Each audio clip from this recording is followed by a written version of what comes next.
support all East African citizens, that a population of over 285 million people across all the 7 member states, to join Byambwen, and then we spearhead the issue of integration. And our main objectives are very clear, and there are 3. Understanding the East African integration. Then second objective, demanding integration to happen sooner than later. And then the third, to sustain it. But when I'm not going through all the details because of the time. So this campaign entails to reach all the population across the 7 member states, starting with Uganda. And then, because when you go to our website, you can actually read through what we are going to after. But we are working with already the existing structures. We are in partnership with the East African Ministry here, and then the Parliamentary East African Affairs, and the youth ambassadors here, as we shall be preaching the gospel of the East African integration. Okay. Well, thank you very much. Ndugu Rugarama, karibu again, and thank you so much for making it this morning. Asante. Good morning to you, comrades, whoever you are watching us from. On my own, I extend my sincere apologies that we have not been able, I think, to run this program twice now. Twice, yeah. Twice, and my sincere apologies, really. The rest of the details, I believe Comrade Jagenda will tell our viewers. I am glad once again that we are back with this program, because so many voices were being raised. That's why we are not having it. And I'm happy to be with you, comrades, Mututa, Byambwenu, and Ndugu Jagenda. It has been a while. I see that there is quite a lot that has happened. We have had heads of East African heads of state meet in Nairobi. I think over the DRC kind of resurrecting the agri-head being resurrected as far as the security is concerned, especially the eastern part of it. We are having CHOGM, which we are so much upbeat about. We looked at the heroic welcome given to our president all the way from Gatunda border up to Kigali. We'll come to that. Thank you, Ndugu Rugarama. And of course, Ndugu Mtuta, like you said, it's been a long while, but for about 2 programs we went here. We're back today, and whatever happens, we also expect to have an interruption for the better, to of course let the people know what is happening in Rwanda, Kigali. We hosted CHOGM in 2007 November. They're hosting it this time round, and of course 15 years later, and being another East African country to do that. So the moment we told that it's on, we will definitely have to pave way and go to Kigali to also be part of what is happening there. But just to say hello to the viewers, and picking it up from the events happening briefly about the EAC heads that of course at in Nairobi, convened by President Muigai Kenyatta, to talk about the issues of the DRC, and of course that MOU that they signed as accepted. Your thoughts on that? Yeah, good morning, viewers. And for me, I think it was overdue. You know, I've been having that issue of the DRC peace. I think it's one of the biggest peace programs that we have had in this region. But I think this one was really timely, because you remember a few months ago, Uganda had deployed there for the same purpose, to try to sanitize the area of the insecurity. Then also Rwanda deploys there. Now, I happened to follow this discussion, which was, I think, one of the international media, and then like Congo was insisting that Rwanda was part of the problem, and Rwanda was also saying, no, but it is Uganda which is also, because when this rain, the spokesperson was saying that they ran back to Uganda, so you should, that's where they came from. So I realized that while that meeting was going on, it is also very important for the actors to be, I think, fair to ourselves, because I think the conflict in the DRC is not new, and much as not everyone will can have the information of exactly what is happening there, but there's a lot of information to the people of Congolese, the affected people who actually up to now know what is happening exactly. So I think we need to be conscious of that. But I think it was a great move to ensure that the East African force is involved in this piece. And you can see these guys, when they were the heads of state, when they were in Nairobi, they looked upbeat that they needed to have this this accord done. And for me, I still believe that it will go a long way in putting back some sanity, especially in the part of Congo, which is always turbulent from time to time. Okay, well, that's okay. Now, that's a meeting that was in Nairobi a couple of days ago. That's President Yoweri Kaguta Museveni of Uganda was arriving there. And Ndugu Rugarama, we seem to be walking one step forward and about 4 steps backwards. We just saw, not so long ago, when we of course welcomed Congo into the fraternity, and we're all upbeat of what Congo comes with, what Congo brings to us, and its prowess, its potential, its everything about it. A couple of days ago, Uganda held a very good and successful business meeting in the DRC, which also brought out the perspectives of doing business together with that other country. Days later, then again, the ugliness, like you said, popped up, and this is where we are. So we don't seem to be there yet. What could be the problem? 1 step forward, 4 steps backwards. What needs to be done? You see, Comrade Jagenda and our dear viewers, peace does not come in a full package. What happens is that, historically, wherever you go in the world, you realize that you move some steps in front, and then you regress. Then you rediscover your momentum, and then you move in front. The history tells us, for instance, that in the Democratic Republic of Congo, there have been a number of actors. We have said here on this show before that Congo, which was carved out as a personal empire of King Leopold II, who exploited it for such a long time. And later on, it fell into the hands of Belgium as a colony country this time around. And from that time, the creation of stooges within the country after the elimination of Emile Patrice Lumumba.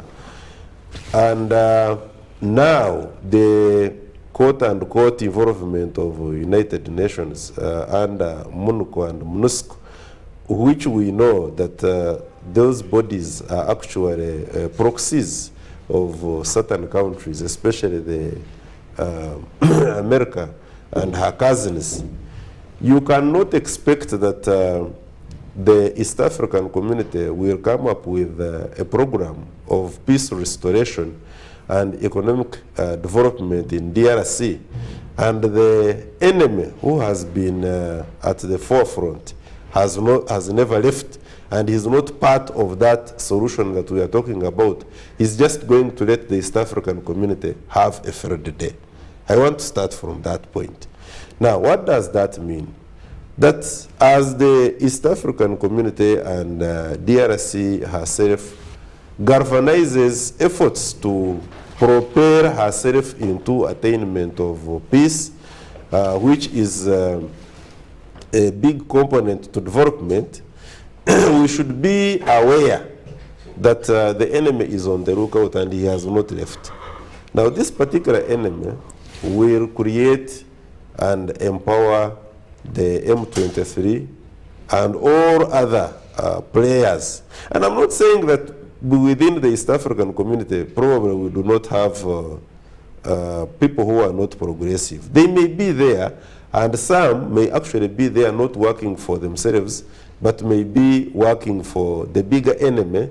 And for us, we only see M23, we target to our neighboring country because the people there actually look like them, and we get all sorts of thoughts around the neighbor, destabilizing the neighbor. Then we get all sorts of the explosions and near breakdown of relations. All that derail what we call peace building.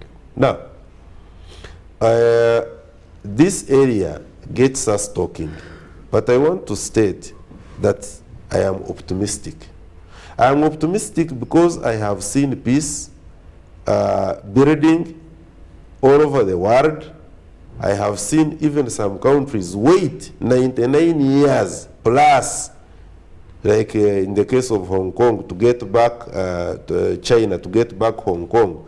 And I have seen after Hong Kong had even come and joined the main China, I have seen what it meant. You see, we must realize that the integration, which my brother here was talking about, and I listened to him carefully. I support his efforts. I wish him very well. We were there probably before him, and we are happy to hear that we have got such a wonderful partner. But I will tell you that even America, the United States of America, it either, quote unquote, bought, because I understand Guantanamo Bay was bought from Spain. That's what they say, something like that.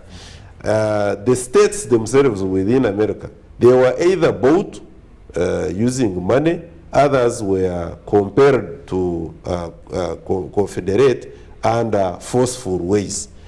Having said that, therefore, you will realize that even China, it is getting Hong Kong out of the expiry of the lease of the 99 years to Britain. Then we go to Macau, which was under Spain, which also came, and they still have not felt that they are part of China, and China also plays this one China card systematically and beautifully by lying. You go to the international airport and you will see Macau international flights. What is so international? Macau is just part of China. So then now, of course, we have got this other one here, the neighbor, which is being protected by America. That other island, what is the name again? Which is also part of China. But anyhow, no, Congo, I've already mentioned it. No, not Shanghai. Yes. There is Macau, there is Hong Kong, then there is another one down here, which is also yes, there is another one. Claims to be independent, but it's not.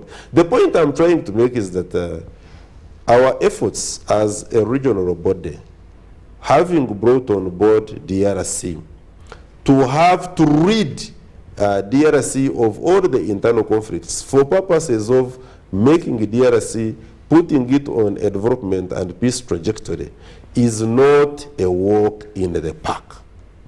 It's not a walk in the park. Thank you very much. Ndugu Byambwenu, of course, on the issues of the EAC, as you talk about it, the 7 member states, all of us were upbeat, of course, when we saw the DRC finally applying, and of course, it takes a process until when we saw the DRC being adopted and, of course, accepted to get to the fraternity where they now belong. They come with their own advantages in terms of size, in terms of minerals, in terms of potential, in terms of the market, in terms of the people, and that's why you talk about 280 plus million East Africans. How about the truth also that was returned to us after almost 60 years by Belgium, returning it, and I think 2 days from today, there will be a 3-day mourning period in the DRC, of course, where this truth will be moved to the different parts of Congo for people to view, and as they also plan for a decent and befitting burial for fallen Patrice Emery Lumumba.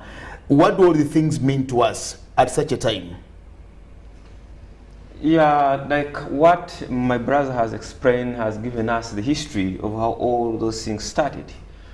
But now Congo coming to the East African community, it has been a good deal for Congo and also a big deal for East African integration in terms of the total land size. Because usually the total land size of East Africa, the former 6 member states, used to be around 2.5 million square kilometers, but addition of Congo, it pushes us up to 4.85 square kilometers in terms of size, inclusivity of water.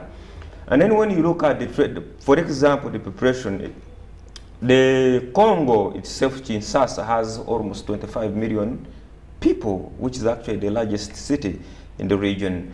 So it will actually help the integration much far better to grow, and I think you have heard the statistics from the URI, Uganda Revenue Authority. The trade that we did actually last year, it is actually, Uganda has never got that money. So that's a big deal for us as a region. But also going back to the conflicts that this person has been talking about, this conflict has not yet, had not yet started just recently. It takes us back to history, actually, in around the 1920s, when these people started moving to the other side. And those people claimed the Eastern Congo, claimed to be part of Rwanda.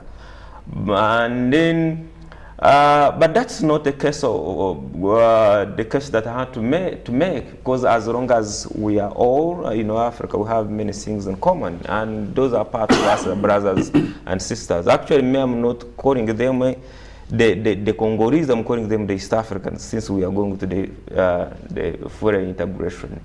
So now, from what you've been saying, that Congo coming to this, if I have got your question clear, coming to East African integration, and we are now looking at all these challenges that are coming up. So I think now it's a big test for the East African standby force this time around, because it's now the time to show the public that it is working. Because East African community standby force came from the African peace security architecture. So this trying moment for the East African, we want to see the East African force coming in to fight those rebels, to eliminate them, regardless of all those the financiers that are trying to keep instability of Congo. So I think this time around, we heard from the meeting from Nairobi saying that there should be a ceasing of fire, and I hope, as long as in force we follow the chain of command, I think this time around Congo will be stable as long as our forces are there. When you get back to that Congo now of Patrice Emery Lumumba, who was assassinated at a very tender age of about, I think, 34, 35, 35 or 36 about.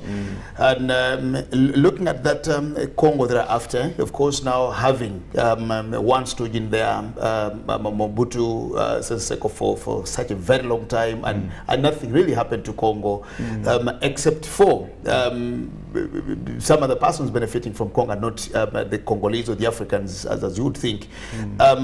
Comes in Laurent Kabila, whose assassination or whose death or whose demise also left a lot of questions. Then, of course, Joseph Kabila, who was there until he actually left. Now we're looking at President Shilombo, Tshisekedi. But to many people, of course, the circumstances under which Lumumba was assassinated are very clear. They've been documented and talked about. Yes. Bringing his truth many years later. Uganda is celebrating 60 years this year. Tanzania celebrated 60 years last year. Kenya will be celebrating 60 years next year. I think Rwanda celebrated 60 years last year of independence. I'm looking at a continent that is growing, a region that has actually come of age.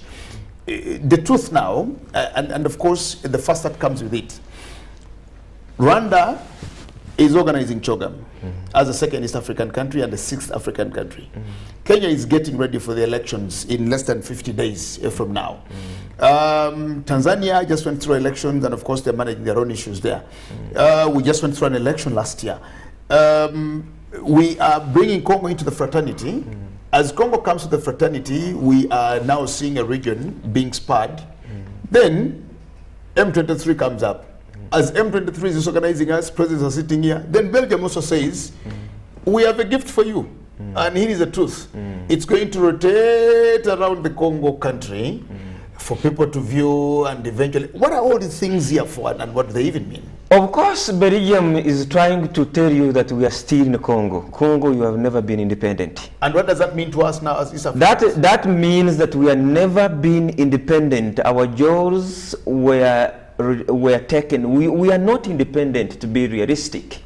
Because, like, for example, as you're saying, now we are hosting CHOGM in Rwanda, and then the neighbor is now, Belgium is bringing truth, then it will move around for people to have a look. Why all these years? You should have asked your question, this question, why all these years? Why are they now, this time around, and they know that Rwanda is hosting CHOGM? It's the time now to bring the truth.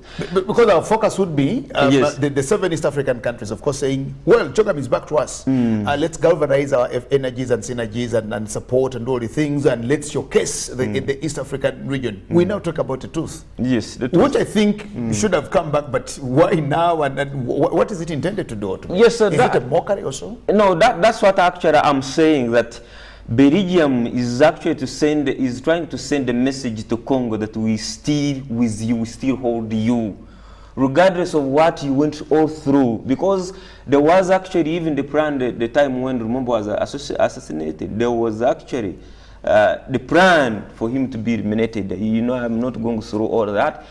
But now what Belgium is telling Congo, that we are still in the control of you. But Congo coming to East African community, I think it's now trying to resurrect from all those the challenges or the tribulations that it went through. And I think from my own view, if Congo remains the way how it has positioned itself right now, Congo will be stable. Okay. Ndugu Rugarama, President Museveni was addressing the United Nations General Assembly. I think it was the 72nd session of the Yunga. And I'm trying to remember, I think that's a time when I think we had Sam Kutesa as the president, and I think we're giving up that presidency. And in his address, he actually said, because some of the issues they're in were the issues that concerned North Korea. And there were those issues of Uganda's taken sides with, has taken sides with North Korea, etc. And you know, when President Museveni was addressing that summit, the assembly, he actually told them, let me talk to you about this thing called Korea. And I want to know, or ask a question, who loses when Korea unites with Korea? Because this was the same peninsula. They speak the same language, they share the same names, they share culture, they share all the things. But you have a country called South Korea, you have another country called the Democratic Republic of North Korea. Now, who loses? Who doesn't want to see? Because the unification or the unity benefits them. But who loses if these two countries unite? Now, similarly, when it comes to the DRC, who loses when we have a stable DRC? Because we've had peacekeepers in DRC for ages. We've had them there for ages. Who loses when DRC finally says we are? I remember when General Weru, he was actually a brigadier at that time. Was he a brigadier even? I don't think he was a brigadier. He was much younger than a brigadier. I think he was a colonel. And he was at AMISOM. I think it was the second or third contingents to go to. And he sat with the Al-Shabaab and AMISOM forces and told them, you people, even the gun is tired. Why don't we stop the gun? Because the gun is tired. Now, we can assume the gun is tired in Congo. Indeed. Who loses when we finally have a peaceful Congo? Thank you once again. I could not have agreed more with the President of the Republic of Uganda when he asked the question, who loses if DPRK unites with South Korea? The automatic loser will certainly be the one who manufactured the so-called resolution 1978, which was a lie, fabrication, that in actual sense the United Nations had okayed that there should be a buffer zone, and that buffer zone should be patrolled by United Nations Army, which in effect created the separation of now DPRK and the South Korea. And we all know who that was. He's actually still the same America that has permanently stationed herself in South Korea, deliberately joined to make sure that they create an impression to the entire world that the so-called quote-unquote democratic tendencies within Korea are a recipe for democracy and development. They want to show that the North is starving because they are despotic, and at the same time they are devoid of any meaningful continuation of a nation state. Truth be told, the creation of separation of DPRK and South Korea and the permanent military and other alliances between America and Seoul is for purposes of checking on the military might, mainly of China. We know that. And at the same time also, it's like you talk about Pakistan and India. We know that the person who is interested in making sure that, for instance, Pakistan is nuclear armed is the America and her cousins. The intention is that they should keep India in check. Coming back here, the Democratic Republic of Congo cannot be easily allowed to prosper. Reason being that the forces that created MONUC and MONUSCO, the so-called UN peacekeeping forces, are nothing but protectors of the routers. The companies which are operating in the DRC, exploiting wantonly minerals and taking them direct, like my elder sister, Dr. Arkana Chihombori has always said, that when you do not know what is happening in the DRC, you may think that it is one of the most busy passenger freight countries, because the amount of planes taking off from DRC and those landing in DRC are way too many, and they are all under the UN. What are they doing? They are simply taking out minerals, and all they will do, of course, to the unsuspecting gullible population in Africa, is to create a debate in air-conditioned rooms while sipping on well-spiced milk tea, to create a discussion that East Africa, Uganda, for instance, went into Congo and rooted the resources. What capacity has Uganda got to exploit even just a tiny fraction of the resources of Congo? Almost nothing. It is only through combined efforts like we are now having in the East African community, bringing on board DRC. And I think somebody is not happy with Tshisekedi.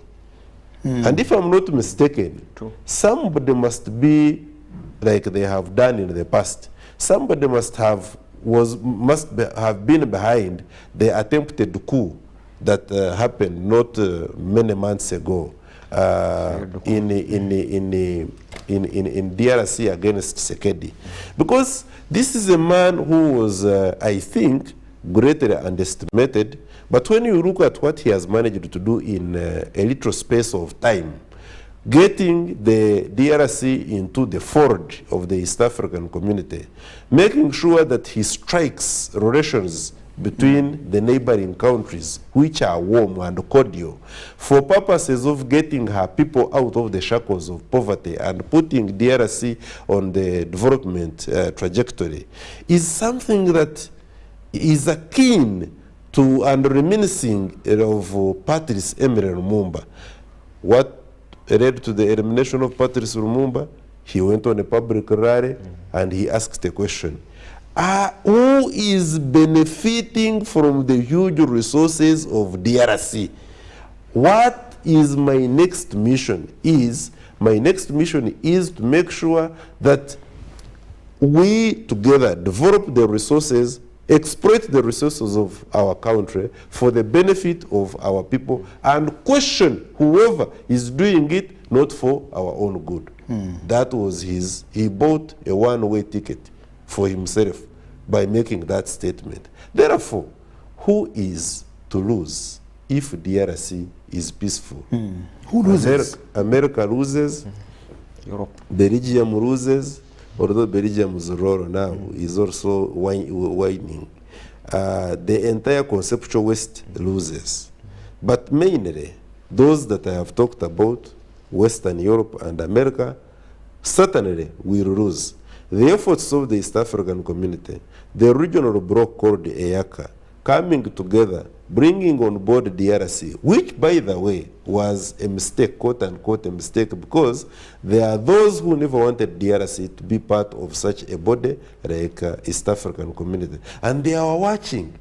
There are efforts that are being made by the East African community, like sending UPDF to pacify the bigger area of DRC to make sure that it gets rid of these rebels. Because I will tell you this, and without any fear of contradiction, that we have got superpowers which actually get into DRC and create rebel outfits. They create those ragtag militias for purposes of maintaining DRC population in constant fights. When you are fighting your brother, a neighbor will come and take the possessions within your household.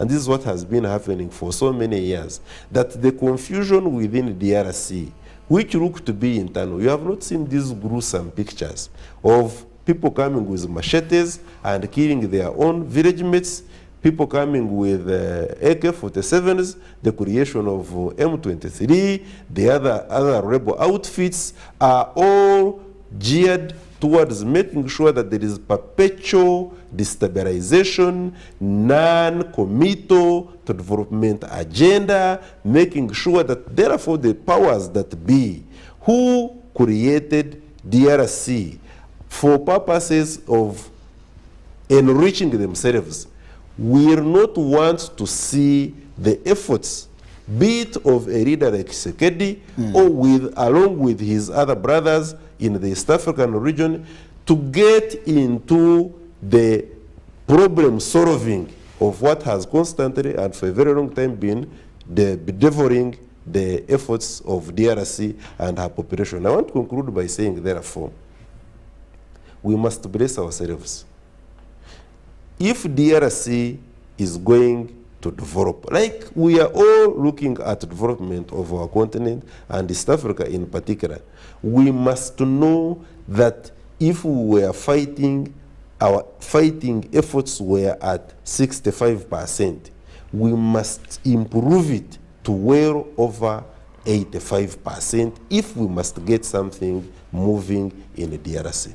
Thank you. Ndugu Mututa, finally, on the issue of the truth, and who doesn't want us to unite? Who feels bad that, for example, when President Chilombo Tshisekedi came in, there were lots of these issues. Because ideally we saw the election that brought Tshisekedi, and of course we saw the events that happened thereafter with the parliament and all the things. And Tshisekedi is really making strides.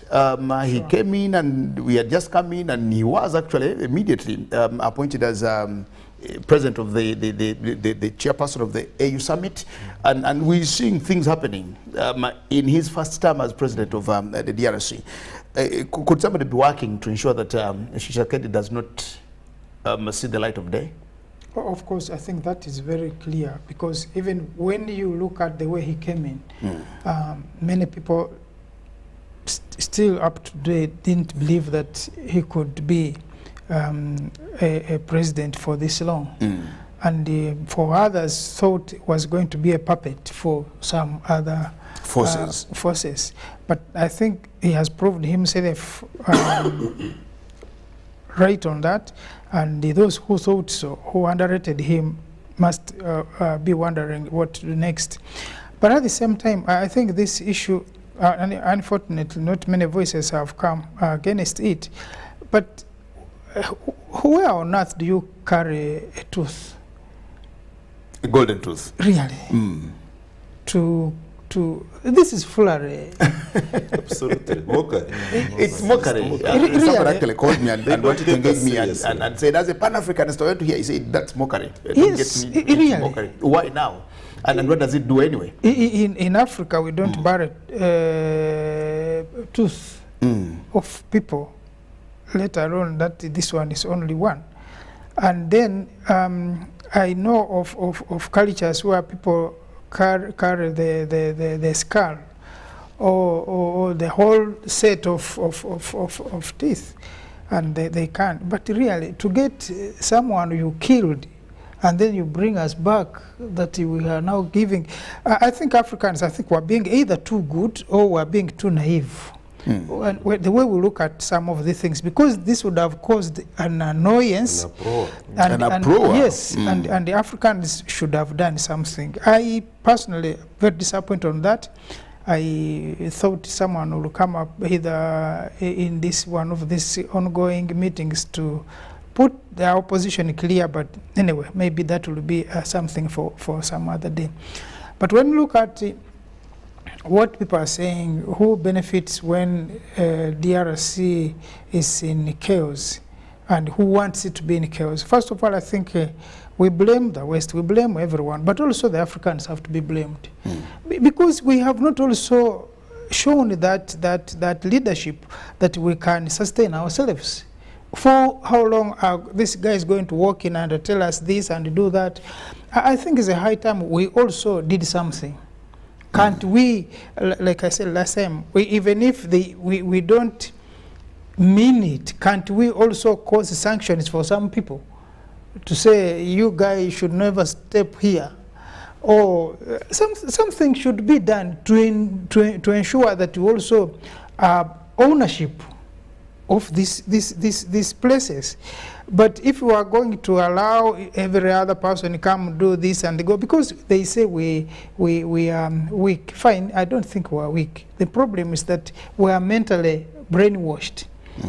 Because every other time you see a conflict, people are running away, as you can see, women and children, men, and because again, people, like we said last time, people say the men are the ones who are responsible for the conflict. But of course, men are the ones who are being killed in the conflict, because people are leaving women and children to go away. But for men, they are killed. So men are the most vulnerable group in a conflict. But what we need to do is that let something be done, if it means flashing out to the M23. Because the other thing has been that the M23 were choosing Congo. Of the earlier, I think it was Kampala Accord, where they said that these people should be absorbed in the National Army of Congo. But sometimes Congo is also saying, some of these people are not our people. How do we absorb people who are not people of Congo? Are you forcing people to just... So that has also been one thing, but also the demands by the M23 have also, at least to a greater extent, been unrealistic. But that is purposely, for that they will, these peace efforts will fail, and then the fighting will continue, and then people are moving in. You can wonder that we have been, there's evidence that even some guns that have been supplied through the UN agencies, and they end up in rebel hands. How do these people access these guns? Is someone sending these guns to these villagers so that they continue fighting, and someone is milking a cow elsewhere while these people fight? And is it possible that as part of the efforts that Africa should look at is to have a different force in Congo? Actually, do you even need a force there? Should have the Congolese people empowered to look after their security than having all these forces coming in. And when you look at the number of people who are in the UN force in Congo, actually majority of them are not even Africans. They're either coming from Asia. Information, Ndugu Mtuta. DRC, the UN peacekeeping mission, for donkey years up to date, is the most highly financed organ. The peacekeeping? Yes, most highly financed organ ever existed on the African continent. Exactly. Now, why? Where do you think this money where is you invest more is where you reap. What they are investing, they are reaping 100 times. Oh, looting. My word. Okay. Now, this is some of the things that Africa, as leadership of Africa, need to look up. How can we have a peaceful Congo that is self-sustaining than relying on external agencies?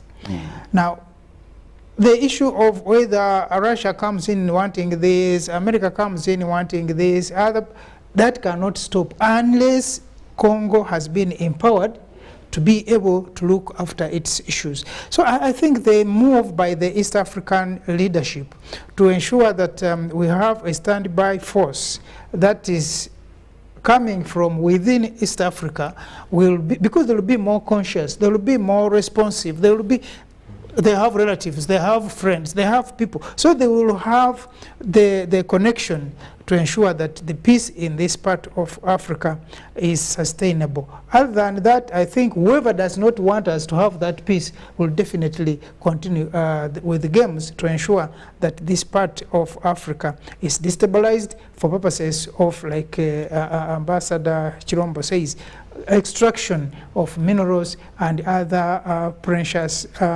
materials from the DRC Congo.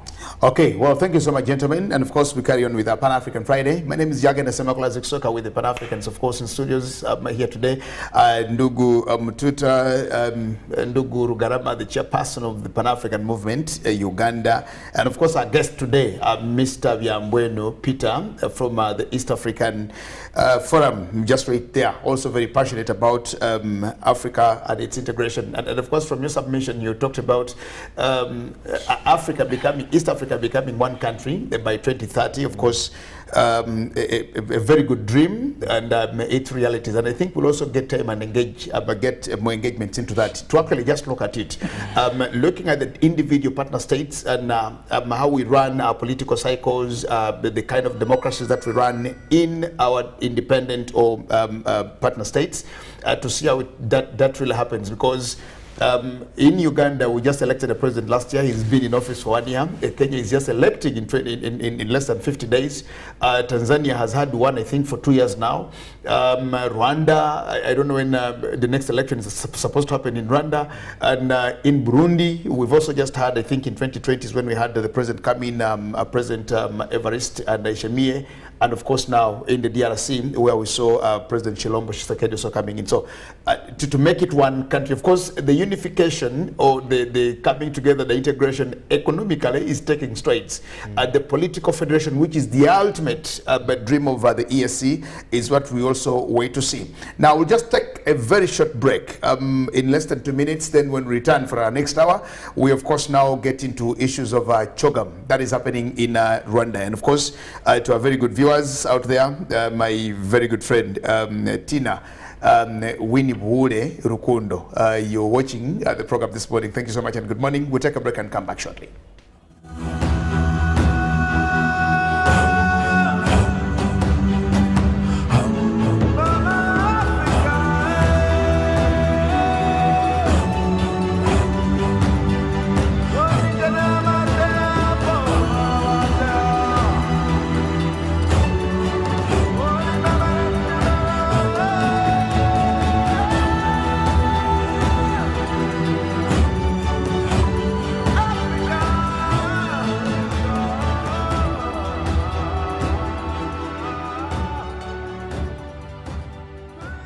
It's Freaky Friday from Airtel. Buy or gift. Buy or give. Get freaky too! Dial star 149 star 10 hash to load a Freaky Friday bundle for you to enjoy the best offers on voice and data. To buy a bundle for friends and family, dial star 149 star 10 star 5 hash. Freaky Friday with Airtel. Buy or gift a bundle today. Dial star 149 star 10 hash to get started. Airtel, the smartphone network.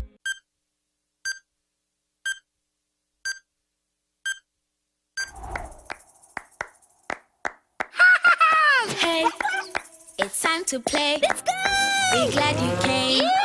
Because we love to share. Let's have some fun. What should we try next? Everyone. Because we love to learn together. Making new friends forever. Sesame Street friends. The Tales of Kasozi, brought to you by Uganda Communications Commission. Hello? Hello? This is Kasozi. How can I help you? Hey, Kasozi, my brother. Long time. We last met when we were at campus. It's been a while, but you are the person I'm looking for. Campus? Really? Hey, you don't remember me? Okay, so how can I help you? I'm stuck in Gulu making millions, and I need to urgently send money to my sick mother. But I can't find any mobile money agent near me. I've sent the money to your phone, as you can see the message. It might take a few minutes to come through, but I urgently need you to send the money to my mother. Let me send you her number, and you send it to her chap. My friend, I'm afraid your mom is going to die. What? Because I don't know you, I never went to campus, and I'm also in Gulu. So can we meet at CPS, we talk about it? Stay tuned for what Kasozi does next. Tofera, refrain from unnecessary engagements with strangers over the phone. This message.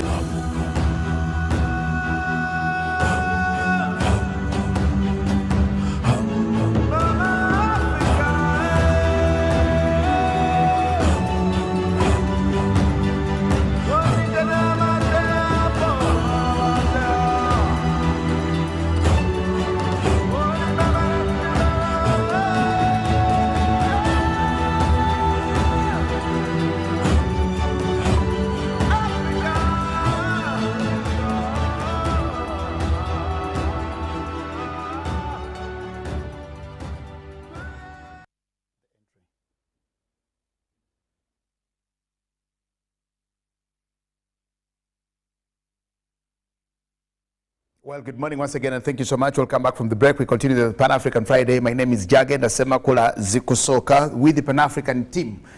In studios, Ndugu James Mtuta here, Ndugu Daniel Rugarama, the chairman of the Uganda, the Pan-African Movement Uganda chapter, and of course other comrade Ndugu Byambwenu, Peter from the East African Forum, also with us. What did you call that party? What did you call that organization? CBC? CMC, East Africa EAC 2030 Citizen Mass Campaign. Oh, okay. It's a Citizen Mass Campaign. Yes, is a project. Yes, of the East African Forum. Yes. Okay, thank you very much. Okay, that's I think very important and very lovely. Now, gentlemen, let's get to Rwanda. The CHOGM is actually happening, and it's what is trending. We had CHOGM in the country here in 2007, and we saw the Queen herself, of course, aggressing it and coming over to Kampala. It is the sixth time that an African country is organizing this. The first African country to organize was Zambia in 1979. CHOGM started in 1971, and of course, what we remember about that particular CHOGM in 1971 is when the Uganda People's Congress, my party, I knew that was coming. That was when my party had issues. As my president, Dr. Apollo Milton Obote, had gone to CHOGM in Singapore. Then, of course, things happened backwards here at home, and it caused issues for him. But, of course, we saw Zimbabwe do it a little later. And I think the only West African country that has hosted is Nigeria in 2003 before coming to us. Southern Africa has hosted 3 times, Zambia, Zimbabwe, and of course South Africa in Durban, and of course now East Africa twice there. Let's get to Rwanda. We saw the triumphant entry of President Yoweri Kaguta Museveni from the border at Gatuna, driving on road to Kigali and the ecstasy of welcoming him, what do all the things mean to sisi kama Jumuiya Afrika Mashariki or Africa at large? Well, it has a lot of connotations because I think after the border closed down for that almost a year or so, it is important that the people on both ends are excited that at least the president can move in either countries, President Museveni particularly. And it has been a while since President Museveni, I think, was in Kigali. And on the same the last time I think I was in Kigali is when he went to attend President Kagame's swearing in ceremony. Yeah, exactly. For that re-election. Yeah. So it has been a while. And this also communicates because during the closing of the border, there was a lot of talk about how Ugandans are mistreated in Rwanda, or how Rwandese are also mistreated in Uganda. And one would have a feeling that there's a lot of hatred between the two people, the Ugandans and the people of Rwanda. But I think this gives you a different understanding of issues, that actually the people in Rwanda and the people in Uganda are great friends, and we can, from the entry of the president, you can see really the people of Rwanda are actually more excited than Ugandans to see President Museveni drive on that road, which is about 40 minutes between, I think, and Kigali, like from Kampala to Entebbe. So we are very close. It's not that a longer distance. Now that gives you that story that actually the people of Rwanda are still interested and excited about relationship between Uganda and Rwanda. But and also I've been discussing this thing here, that some of these issues are more on individual. One leader trying to have an idea maybe against or towards something, but the people down here, when this guy talks about the East African Confederation, the people are more than ready. In fact, they're already doing that. It is the leadership and the number of institutions that make these states that are delaying, but the people themselves are already there. You have seen people intermarrying, people moving.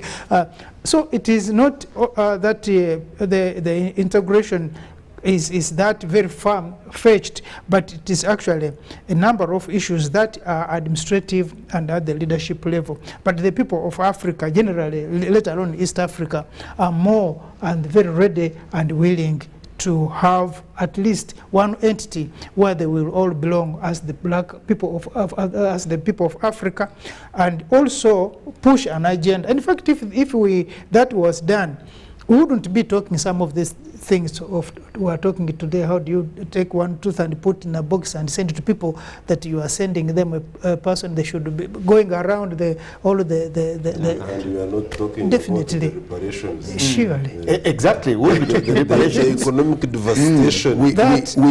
We would be talking reparations. Social, yes. The economic, exactly. The private parts, the penises they were cutting of the men. And I think those are things, that's why I say it, but the truth is just mockery. In all its the truth is just mockery. We will be talking about much more other things. We saw what the British did with the Mau Mau. We saw what they did with the Maoris and the Aboriginals in South Africa, rather in Australia, the Maori in New Zealand, and lots of the other things. But you just can't say we're actually delivering this to you, and we just go by that. Ndugu Rugarama, let me start with Ndugu Byambwenu here. Chogam in Rwanda, and of course as Chogam is happening, things are actually happening. Then the ESCJ has also ruled against the border closure, condemning and blaming Rwanda that it was actually an infringement onto the protocols, of course, an infringement of the people, the Yaka Treaty, you know, they breached the Yaka Treaty by what they did. Now we saw again the ESCJ also do that, but of course at a time when Uganda, Rwanda, the relationship has been restored. The other day we saw the president of Rwanda here attending a party. Today we're seeing Uganda's president into Rwanda, of course, attending CHOGM, and lots of other things, good things happening. The ecstasy and the welcome of President Museveni in Kigali has also taken much attention than actually the cracks of CHOGM itself as an East African. Now, to me, actually, I'm very happy that our president, dear President Museveni, used that border. It was actually a sign to show that the people who liberated Rwanda came through this entry. And it was also a sign that our relationship is still there. So I'm actually very glad. That's why we see a big welcome for him in Rwanda.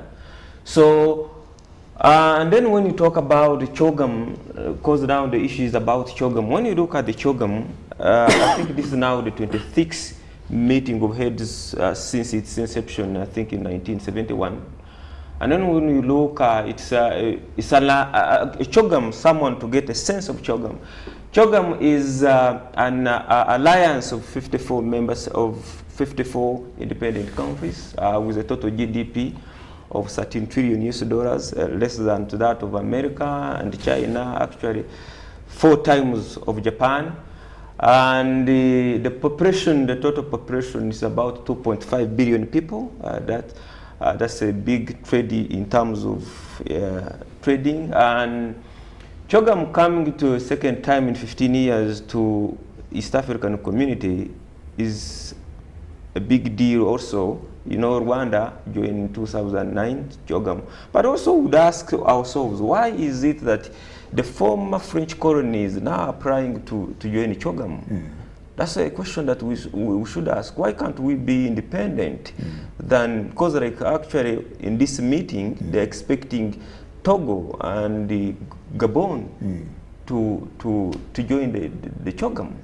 So why is it so? Why Africans are taking the other route? That's the question that we need to tackle so much.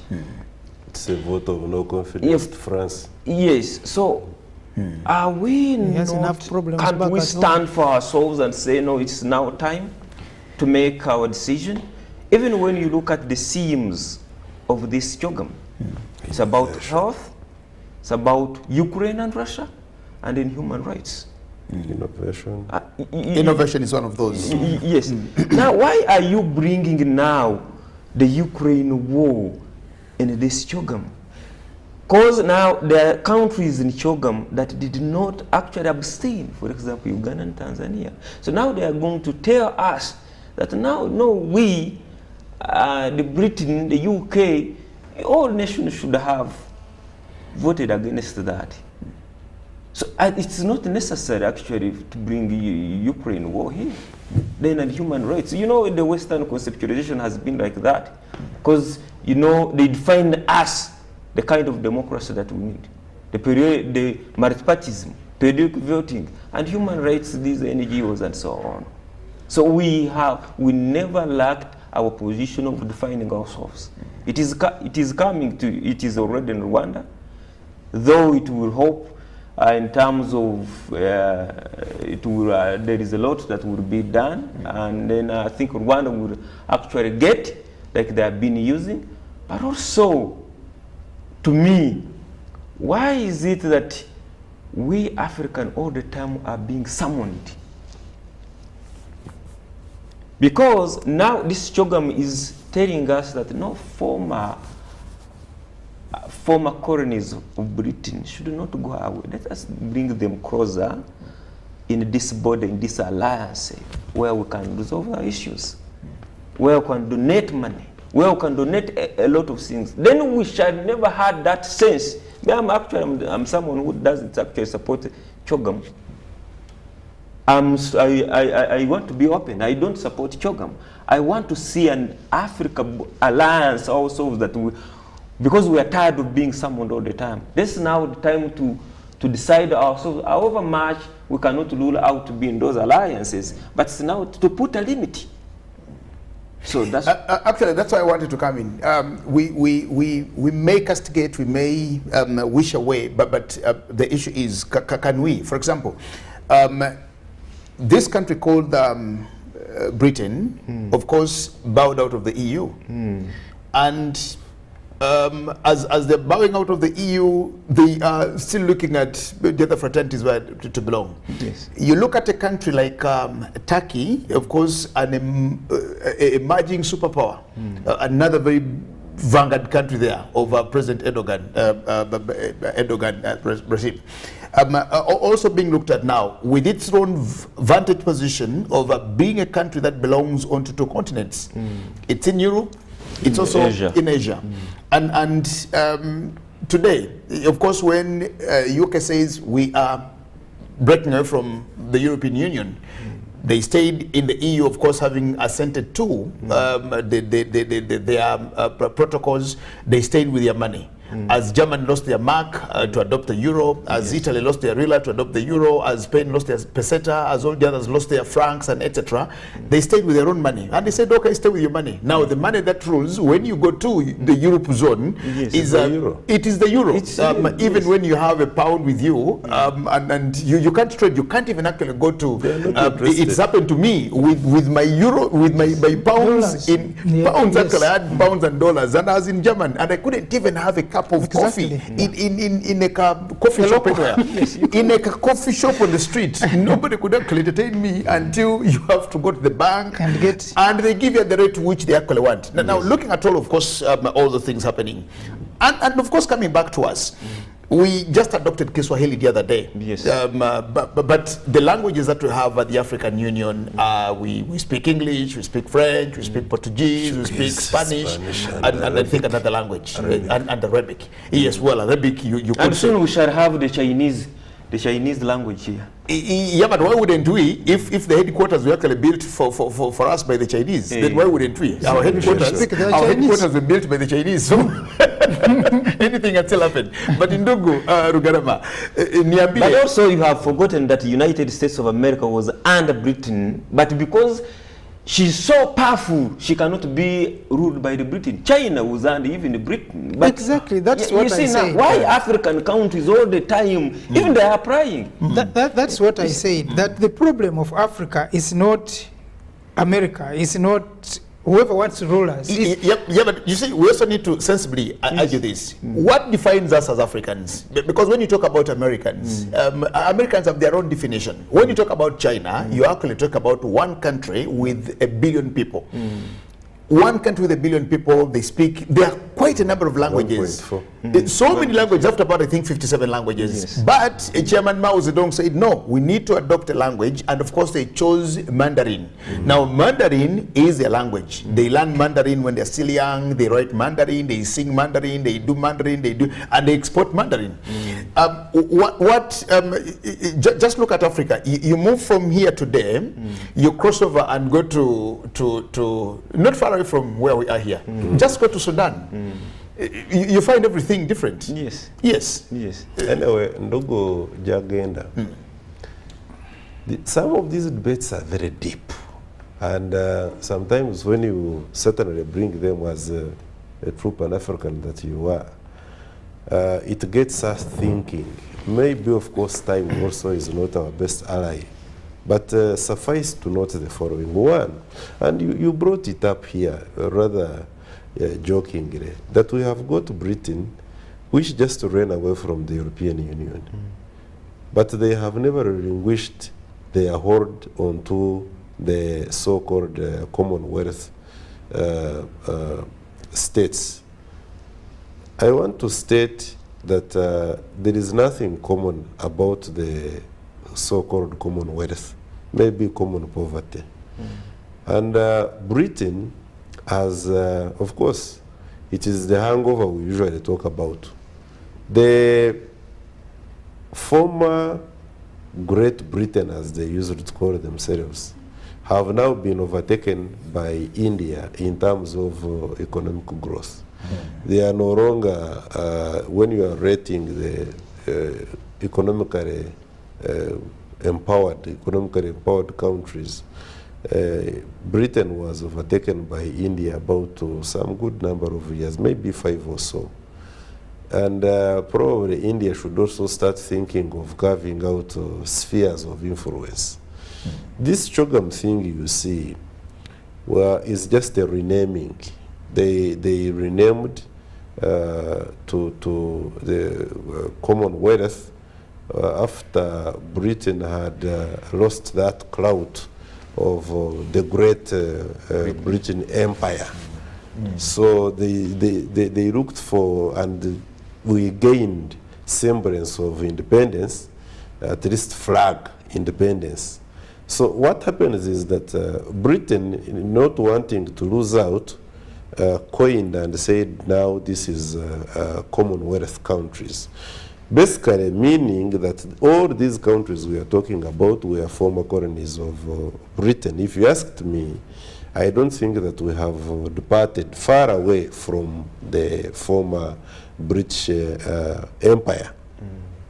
What now maybe could be a difference is that whereas in the past the British Empire had that almost exclusive monopoly over the areas she was colonizing, now we have got other forces who have come in and they are also influencing the economics, the politics of the countries which Britain used to, that was a monopoly of Britain, which is no longer the case.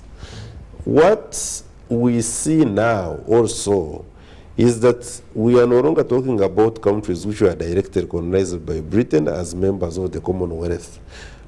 Rwanda was never colonized by Britain. But all of a sudden, due to political and historical changes that have happened in a number of countries, we are getting a country like Rwanda, whose leader is very strategic in terms of partnerships, coming up and saying, I do not think I have got anything to benefit from France. At least history has showed that because at one time they actually threatened to prosecute the president, saying that he was part and parcel of what created the genocide in Rwanda. But we all know who was behind the genocide. So you can see that behind the curtains, and if you borrow strong lenses and you cast into the activities of Britain, we can no longer be deceived anymore unless we choose to be gullible that Britain is in for inclusiveness, and also that it prides in coming together and building bigger blocks. They only want to be where they have got overwhelming influence, where they are the kings. They could not stomach being in the European Union simply because there were bigger economies like Germany. So they could not call the shots. They didn't want to let Greece go, for instance, from the European Union simply because it will be an embarrassment that we have got a country which is a member of the European Union, which is actually doing badly than the majority of the African countries. Exactly. But they should have considered that. We all know, for us who choose not to be weekend thinkers, we can tell you that Greece, yes, Greece is actually in a worse state than the majority of the African leaders. We know these figures, World Bank, IMF, the majority of these figures are actually cooked and to project a certain picture. But let me also state that this CHOGM in Kigali and the now increased appetite by countries that were not colonized by Britain is a testament, is a statement of intent that former colonies, after all, may not be having as much influence. We can choose to ally with whoever we want to ally with. Because what is so much? Because we know, like, for instance, the former Minister of Foreign Affairs of Rwanda, this madam, she is now the chair lady, the chairperson of the countries that were former African countries that were colonized by France. She hasn't lost that position, I think. Her term is still on. But look, Rwanda at the same time is joining the Commonwealth. What statement? And I'm told even Togo. Togo and Gabon. Yes. Now these are also former French colonies. Now remember that Nigeria wanted to join the eco currency, the reformed currency of West Africa, but the president of France came running and disorganized the entire program. Now we have got a watered down version of the reformed currency of the West African former French colonies, simply because Nigeria was going to introduce another dimension altogether. The point we are looking at, the point we are making here, is that even the former superpowers now are undercutting each other, because ordinarily Britain would refuse to admit Rwanda, would refuse to admit Togo, would refuse to admit these other former French colonies, because it presupposes these former colonies of these superpowers presupposes that by bringing them under the umbrella, such as Commonwealth countries, these are trading blocks, but at the same time to check on how you are doing. What are you doing economically? What are you doing military? Where do you purchase your arms? How do you train your police and the army? Where do these senior officers train from? You know, what is your fiscal policy? How are we controlling it? Now, when you begin kind of ceding this certain powers, like France now is ceding certain powers to Britain under the Commonwealth, then you can see that even the so-called big powers are also undercutting each other for purposes of, and the same applies to the new entrants, China. China, when you look at the Sino-China, Sino-China is like a constant trading summit between Africa and China. The last, I don't know, from the Egypt one, I don't know if we have had any other, but we have had China registering her presence on the African continent as the biggest trading bloc.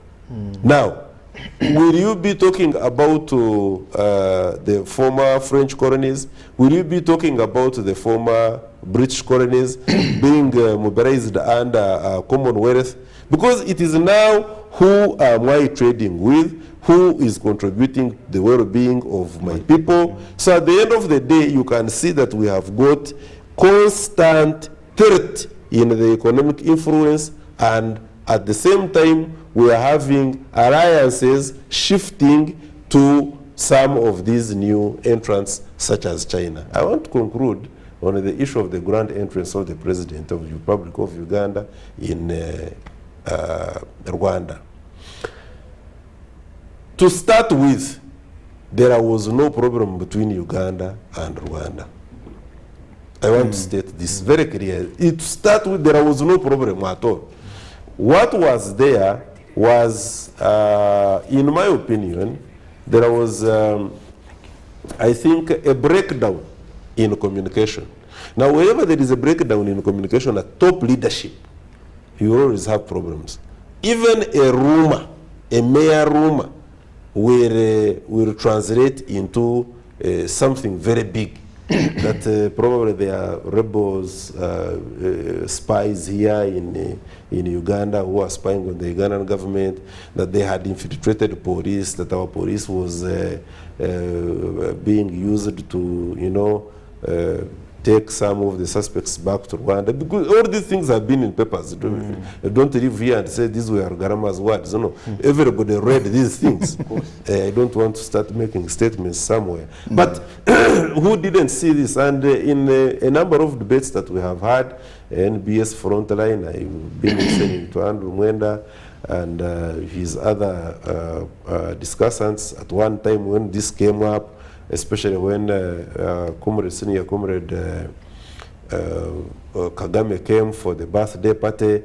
But you see, when we recognize the fact that there was no problem between the two people, the people of Uganda and the people of Rwanda, because I can also state this, that frankly speaking, when you get the population of the Rwandese who are studying in Uganda, you will be amazed.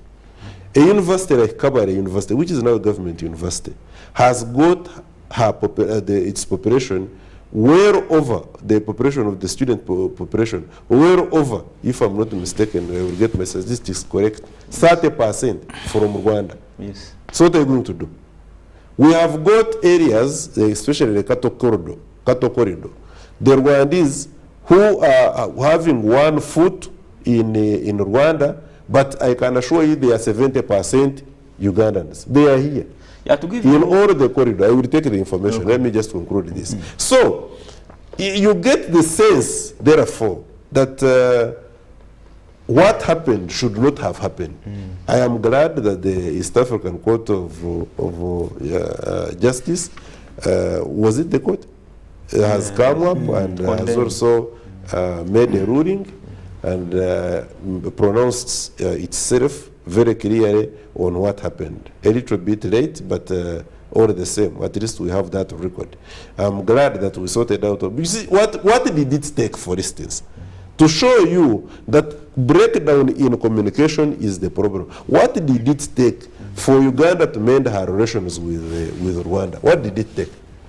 All these other many leaders from where had come, they had brought in the conference, meetings, all didn't come to fruition. What it took was just one of our generals here to land at Kigali International Airport, get tea with the leader, and 1, 2, 3 things. The other one returns the favor here, birthday, and everything was okay. Do you see, therefore? This is back to normal. Yes, communication is the most important tool. Now, I will not put it past the enemy. This enemy, I have constantly talked about this enemy. Sometimes the enemy is invisible. It is not very easy for somebody who does not dedicate his time to study the enemy, to know that we have got an enemy who works in very subterranean of ways, to make sure that there are no relations between neighboring countries, to make sure that you fail the relationship between Rwanda and Uganda, you fail the relationship between DRC and our neighbors, you create constant confusion within DRC, you make sure, because the statement was made by the people of Rwanda. He even had to come out, I think it was security. We have watched the footage. I think it was security, which was like, please, they were requesting him to go back to the vehicle. Otherwise, people were so many that you could not ignore them. As a politician that the president of the Republic of Uganda is, and as somebody really who is so close to, he had to step out of the vehicle, wave to people, greet them, and it was even worse when he landed in Kigali. Guys were very excited about what does that mean? Can't that also be interpreted differently? Can't we also have different meanings to everybody's calling it anything, the triumphant entry, as if, I want to believe, Ndugu Jagenda, that if Paul Kagame, His Excellency Paul Kagame, had come by car, past Kabale, gone through Ntungamo, Mbarara, Masaka, and yes, I want to believe he would receive the same. He would have received the same reception. Because people want to trade. Yes. People want peace. They do not pride in anything like social media inserts. Even if he shortened it, I think, and landed in Nairobi, maybe, and drove through Malaba or Busia. You see, there the feeling is not so strong. You see, we must be realistic. The feeling is stronger here, where is normal route. They consider this to be his normal route. The other end is not so much. So had he come by just car, driven through, you would have seen Gatuna. They would have even arrested him. Preparation would have arrested him in Ntungamo. So you are saying People don't care. People don't care about what the leaders, the presidents think and behave. People like their peace. Do you know how many bars yes. were closed here simply because the Rwandese were not coming? We're not coming in, exactly. Yes, There were bars here that were making, there were bars here that were making weekend business because their clientele was actually in Kigali. So you don't tell them, you don't tell them about episode about what this is that's true. But you see, when President Paul Kagame came here just for the birthday party, you saw what could actually happen. Now, his coming was, you know, he flew into the country, and from the airport to State House, it's just a 1 mile drive or something like that. But just the feeling that he was actually here for the party, and actually people saw it. Because you know what happened was, everyone on social media was, is he really coming? Will he come? He will is not he coming? come. He will not come. Then they actually wanted to water it down by saying, we didn't see him at the cricket oval. But he wasn't meant to come to the cricket oval. No. But what about if he had actually decided to come to the cricket oval? I don't know what would have happened. Yes, but you see, but those exactly, things, yes. gentlemen, this is what I'm also saying, and I'm putting back to my point, that yes, Africa, like another country, has enemies. And the enemies of Africa, the big part of our enemies are actually within us. If not ourselves. No enemy could have told Kagame to close the border, because he also knew the implications. If he did not have enough information as to why that border needed to be closed. Or no enemy, because we have seen this, the other time I was reading the information about the leaked Hillary emails. Emails in Russia. When they were talking about the killing of Gaddafi. You realize, and one of the reasons was that Gaddafi was pushing an agenda of having a united Africa, that Africa need to have one leader, and they need to have one currency. The problem was actually currency. The bank business was one of the things. So that was a very big threat to the powers that be. Now, but why I say part of the problem is within us is that after Ndugu Gaddafi was killed, no African leader has dared to raise that, because he knows that he would be the next. Yes, but someone has to do a job at some point. It is of course true that Ndugu Gaddafi had also created some arrogance around him, that sometimes relating with other African states was a problem, and that is very common in Africa. You know, one becomes a leader, and because he has resources around them, and then he begins. You remember when Gaddafi sometimes used to have to come here, and we had issues with the security and the yeah. But that notwithstanding, that what he was pushing, especially the single currency, was going to be very key in the development of Africa, and the way we do business in Africa. Now, talking about even the Commonwealth, when we say we're in the Commonwealth, we're not expecting return a lot of handouts from Britain, great whatever it was, but have we even made the chances that exist there that you can do business even as African countries alone, let alone trading with the rest? I've only seen maybe Kenya that has moved a bit, because now they have a lot of trading with the UK. But the important part to this is that as Africans, we need to identify our strengths, and we need to look at opportunities that exist, because now look at the situation where we're having China struggling, Europe struggling, the Americans, the scramble again for Africa is on.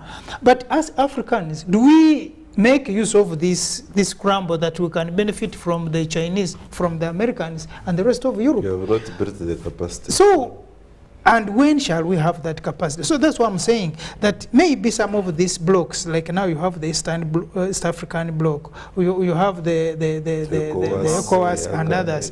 If we work together as Africans, the problem then now is the stretches within these blocks. because the enemy is within us, because we are the enemies ourselves. We have allowed these influences to take us over, and given these threats that if you don't do this, man, the next time you may not be the president here. That's what I think someone should have whispered to Kabila, that if you are not doing this, you may not. No wonder they bring back this thing of burying a tooth, because why does it come now? So these are the things that as Africans need to look at, and these worries are not going to help us. At one point, someone has to do something. If that means that it will mark their end, but Africa should have at least a point to deliver, and has to have a statement to make to the rest of the world. Okay, to add on that, like what we were saying, we Africans, we shouldn't separate ourselves. For example, when we talk about, like, for example, in Uganda, 13 districts. 13 districts out of the total district that we have in Uganda here are all occupied by the Rwandese. And to give you the official statistics in the region, the entire region, the 7 member states, 150 million out of the population that we have in the region are all the Rwandese. 150? 150. And how many are we? We are close to 300 million people. That's almost half. So what am I trying to say here? That we shouldn't, we are all East Africans, we are all Africans, let's work together. Let us work together. Actually, I was annoyed when our border was closed. And when I was in the meeting with the parliament on the issues of East African integration, actually I raised that, no, we shouldn't see the leaders from Uganda and then from the other side of Rwanda to come and to resolve the issues. The border from the Secretariat should have come to resolve these issues. The same applies between Uganda and Kenya. We saw the leaders, the border from and it is there, it is there, but not functioning. So that has been also the challenge there. So these bodies, for example, we have the governance protocol. It has been safe. If that was promoted, then all these things, the political and economic disputes wouldn't be around right now. So, but let us now welcome the idea of East Africa. That's the way to go. Because how long? Because when you look at the issue of East Africa, it has been long overdue. And these nations sometime back were together. Because before colonialism, under the Western Kenya, Northern Tanzania, Eastern Congo, under the Kingdom of Chitara, it is believed, according to the old written history of Africa, that between the centuries 14th and 16th century, these nations were under the Chwezi dynasty. Comrade Jagenda, there is one thing which my brother here, Mtuta, mentioned, and maybe we shouldn't take it lightly. You see, what happens in our conventional systems of leadership on the African continent is that even the so-called popular leaders, by the way, who come and in a state of euphoria, we carry them on our shoulders. They are not our people. And that is terrible. We seem not to know that the international criminal system, I repeat that, the international criminal system, which disguises itself as the epic of democracy, creates a state of affairs in our different small countries where they prop up somebody as a popular leader. They create that person, they brand him, they resource, they fund him or her to a point where they make that person a president. Then they penetrate the system and they project a picture of somebody that was popularly elected, when in actual sense the interest is to infiltrate the country, go into different sectors of the country and make sure that they siphon the resources as much, because this time they will be doing it quote unquote democratically. So we should be on the lookout who is, and whoever does not do that, The Gaddafis of this world are going to be branded dictators. They are also going to be branded as people who are anti-democracy, and as such, therefore, must be eliminated. The conferences must be held in Paris, friends of Libya, but don't see them anymore now when Libya needs the friends. We have got popular leaders here. I don't want to go into names, but we know them, who came, and some of them, I'm not saying that we don't have genuine opposition parties. They are genuine, organic, indigenous opposition on the African continent, but majority of the opposition, I can tell you, is created by the international criminal system for purposes of making sure that they get into different countries. Because have you ever asked yourself, by the way, that the entire Africa, whether you are a democratic leader hailed by the West or not, it is the same blueprint. Your economy will remain in shambles. Your export will not lead to the economic recovery. You are not going to do import export substitution as compared to import. Your GDP will remain in the A parameters, that even if you are Botswana, you are not going to have the capacity to mine your own diamonds and other related minerals to a level that you can determine their prices. You are only a price taker. You are not a price taker. The price giver is just to remain there and be controlled by the big. Have you ever asked yourself as to why we seem to have a same blueprint right from the north up to the bottom? Why?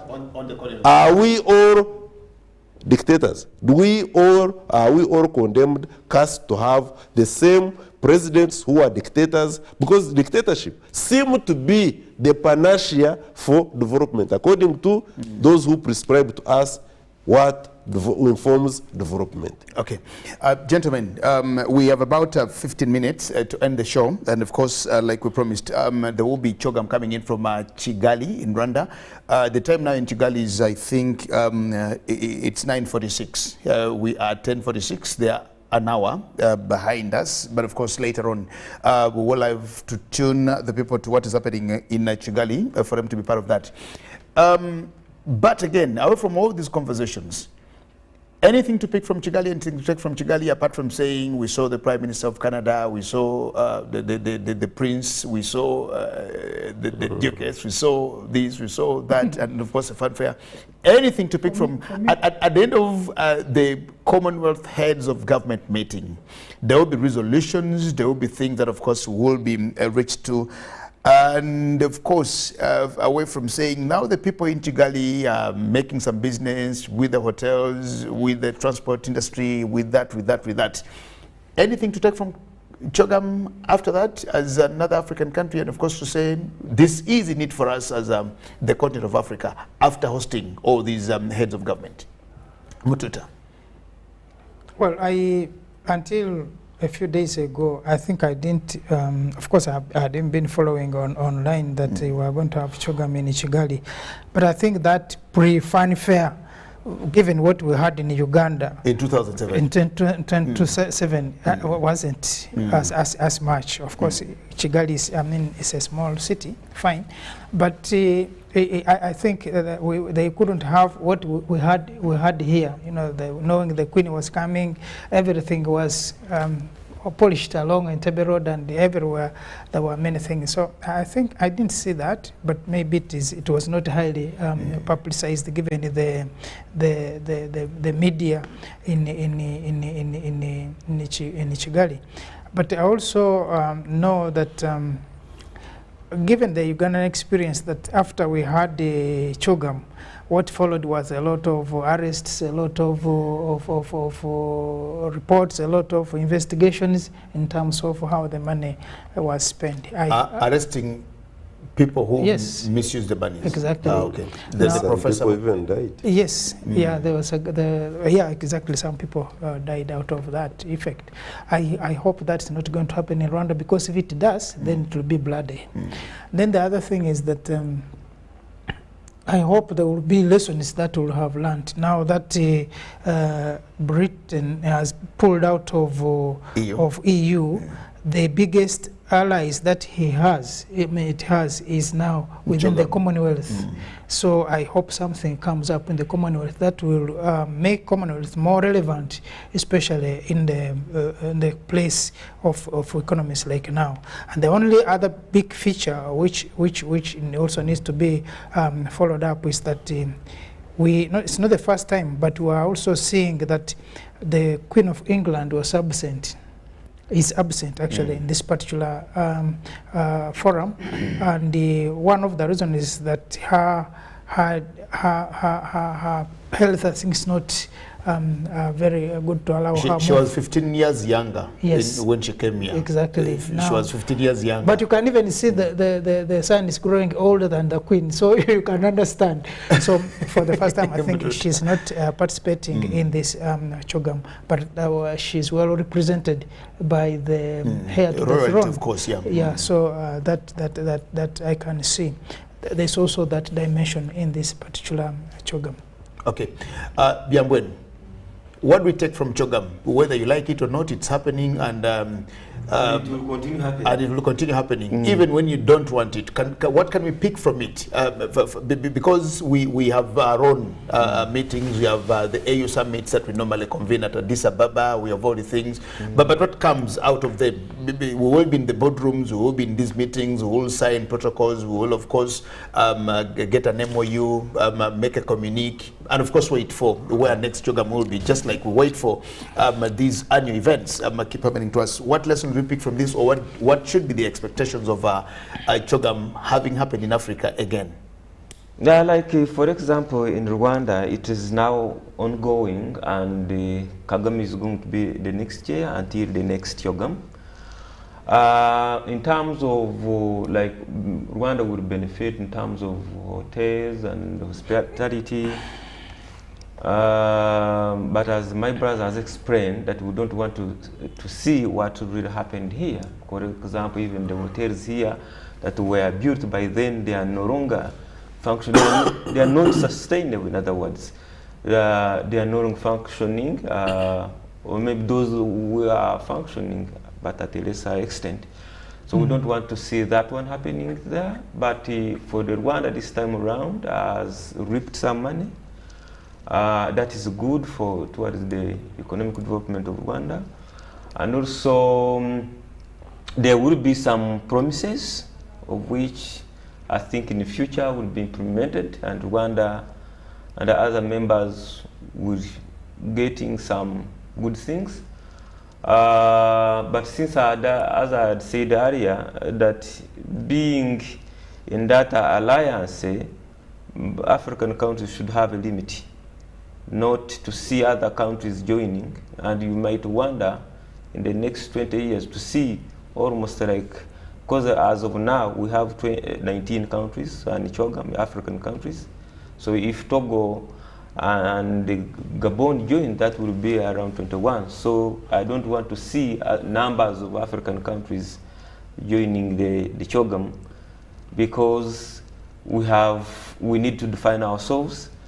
And however much because of course we cannot avoid those alliances, but we have to put a limit, and we have to focus much on our issues as Africans, because it's like now actually the problem that actually Africa is facing, like these international commitments, the protocols, the charters that we do sign them. There are so many, we have signed them, but do we respect them? Or is it just a matter of signing them? What is the intent of all those? Because you sign today, you ratify, your country ratify, but back home we don't have the resources to implement that. What is that for? So let's now do what we can do as Africans, and we unite Africa, because that's the way to go. Unless we unite Africa, that's how we shall get out of the bondage that we are in. Ndugu Rugarama, crown it in 2 minutes. Truth of the matter is that I fundamentally have got no problem with alliances. I am aware that we are certainly not on the same footing, economic and otherwise. But the existing structures, if we can exploit them meaningfully, for instance, under the CHOGM, if we could be speaking about the African Continental Free Trade Area, yes. I would have no problem at all. That we emphasize the ideals contained in the African Continental Free Trade Area during CHOGM, that would be a plus for us.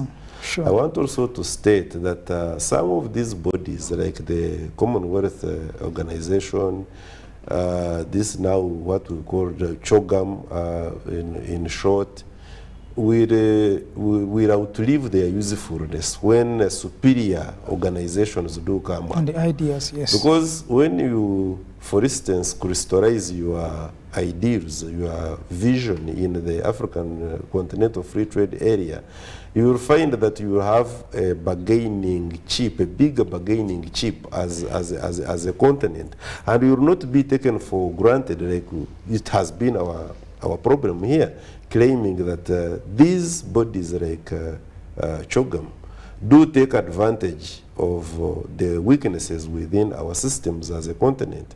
But if we have a block, we have set up an organization, economic organization like we have had them, COMESA now, the entire continental one called the Africa Free Continental Trade Area, you will find that we should therefore be channeling our interests through, when we get an opportunity like CHOGM, then we get a platform and market exactly what we want as a continent. So I want to conclude by saying that the existing organizations, global and otherwise, notwithstanding, we should be worried about what we discuss while there than the mere existence of the same bodies. We know what majority of them stand for, including the so-called Commonwealth. They will speak statistics, but statistics cannot be eaten. On ground, you're not going to get the statistics being realized. We want to make sure that we take advantage of the structures which are existing,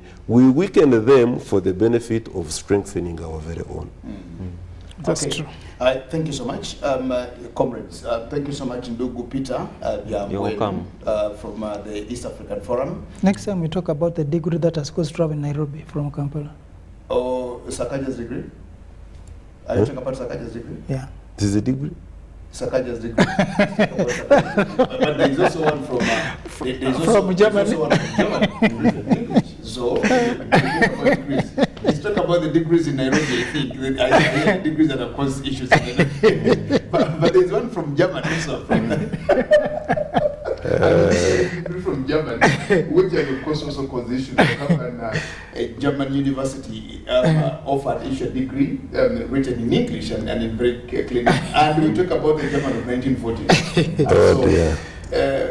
Don't get us into those things. We need to see how to help the people of Kenya, our neighbors, to also go through a very similar exercise, which is happening. But of course, we promise the people that we'll also help them get to know what is exactly happening in Kenya. The election is in less than 45 days.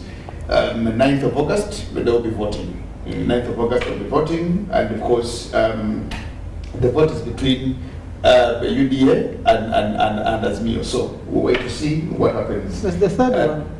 You're correct. That is academic. That's academic. When you're correct, he's just very academic. So, but thank you so much, Ndugu Byabwenu. Thank you, Ndugu Rugarama, and of course, Ndugu Tutahiya for making it here today again, and of course, to our viewers, partners, and of course, followers of the Pan-African Friday. We will back after that unintended break of about 2 weekends, but we're now here. We just promised you that later on, UBC, of course, will be joining what is happening in Rwanda, and of course, we'll bring you live the coverage. We'll be bringing you live the coverage of CHOGM in Kigali today. Anytime from now, just expect to be in Kigali for CHOGM. Thanking you so much. My name is Jagenda Samakola. Wishing you all the best for the weekend. Stay blessed for God and our country. Shalom. Thank you, gentlemen.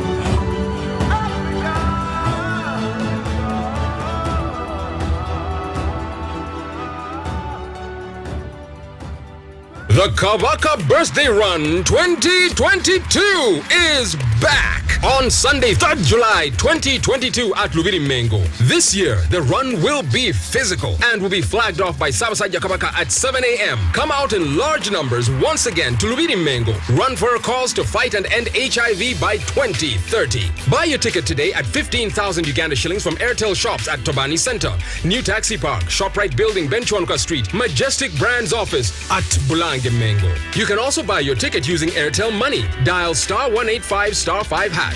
Select Payments, select Kabaka Run, and follow the prompts to complete the payment. Kabaka Birthday Run 2022 is brought to you by UNAID, CBS, BBS, and Airtel, the smartphone network. Packages, great entertainment, sports, telenovela, the movies. There is something for everybody. GoTV, this is where our best stories live. Get the best entertainment for any budget. With GoTV, you will have great entertainment for as little as 13,000 Uganda shillings per month. GoTV, great stories, Zidiwano. GoTV Uganda, love it. Are you a player in the tourism sector with a struggling business following the COVID pandemic? UDB, in partnership with European Union, is providing financial assistance to businesses operating in the tourism sector. You can access subsidized loan with grants, loan with a term